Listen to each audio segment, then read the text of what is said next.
Nel mirabile ambiente delle risorgive di Fontigo sorge il santuario ottagonale di Santa Libera,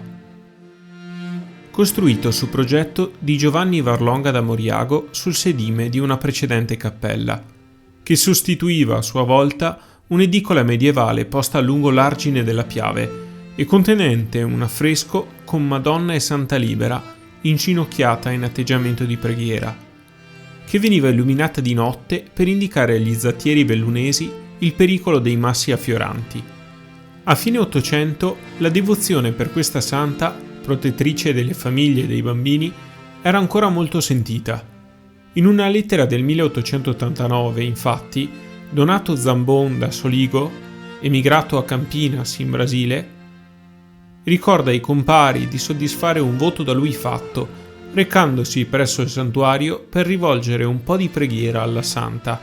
in ringraziamento di essere liberati da tanti pericoli da molto tempo ed insino al presente. A Falzè di Piave, altra frazione di Sernaglia, giace la chiesa di Sant'Antonio, intitolata al monaco egiziano del III secolo che fu capofila dei Padri del Deserto.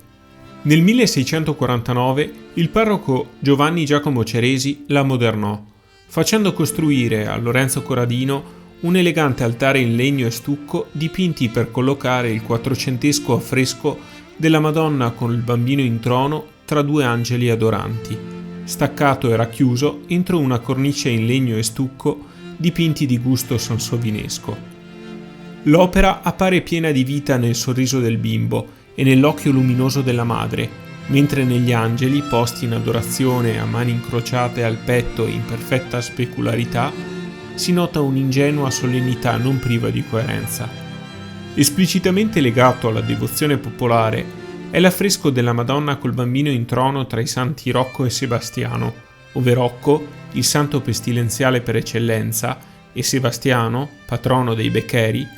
sono rappresentati con vivacità cromatica.